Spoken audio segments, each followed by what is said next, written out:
فرائض کے علاوہ دن میں 12 سنتیں پڑھنے کا اجر۔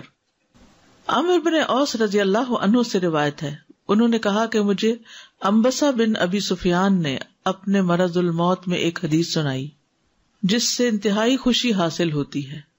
کہتے ہیں میں نے ام حبیبہ سے سنا، وہ کہتی تھی میں نے رسول اللہ صلی اللہ علیہ وسلم کو فرماتے ہوئے سنا، جس نے ایک دن اور رات میں یعنی 24 آورز میں 12 رکعتیں ادا کی، اس کے لیے ان کے بدلے جنت میں ایک گھر بنا دیا جاتا ہے۔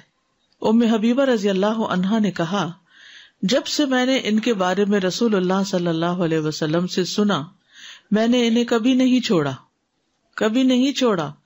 ٹھیک ہے، جب سے میں نے ان کے بارے میں ام حبیبہ سے سنا، میں نے انہیں کبھی ترک نہیں کیا۔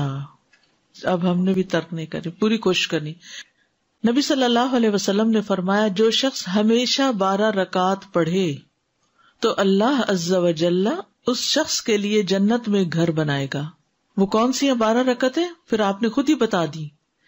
ظہر سے قبل 4، ظہر کے بعد 2، یہ سنت مؤکدہ کی بات ہو رہی سب، مغرب کے بعد 2، عشاء کے بعد 2، فجر سے پہلے 2 رکعات، یہ 12 ہو گئی فرضوں کے علاوہ۔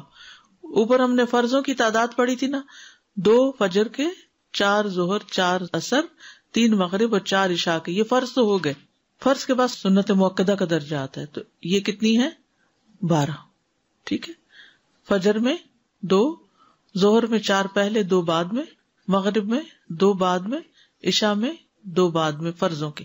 ٹھیک ہے، اچھا اس میں ایک گنجائش بھی آگے آپ دیکھیں گے کہ اگر کسی وجہ سے جیسے ظہر میں جلدی ہے، آپ نے فرض پڑھ لیے الوداع کے اندر ہی اور سنت سوچتے ہیں گھر جا کے پڑھیں گے، جب تک گھر پہنچے عصر کا وقت بھی قریب ہو گیا، تو آپ چاہے عصر کا وقت داخل ہو رہا ہے اندر باہر ہے تب بھی پڑھ سکتے ہیں، ایون اگر عصر کی نماز بھی پڑھ لی ہے پھر اس کے بعد بھی پڑھ سکتے ہیں، اتنی گنجائش ہے ان میں۔ ٹھیک ہے، لیکن پڑھنے کا اہتمام کرنا چاہیے۔ سنتیں گھر میں پڑھنا پسندیدہ ہے مردوں کے لیے بھی، تو آپ کے لیے بھی اگر آپ یہاں فرض پڑھ لیتے ہیں کہ دیر نہ ہو جائے تو جا کے گھر میں اپنی سنتیں ادا کیجیے۔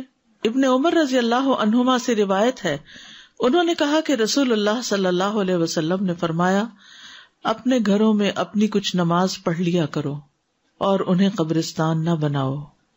گھروں میں نماز پڑھ لیا کرو، انہیں قبرستان نہ بناؤ، یعنی ساری نمازیں باہر ہی نہیں پڑھ کے آ جانی چاہیے، چاہے مسجد ہی کیوں نہ ہو، مسجد میں فرائض اور باقی گھر میں۔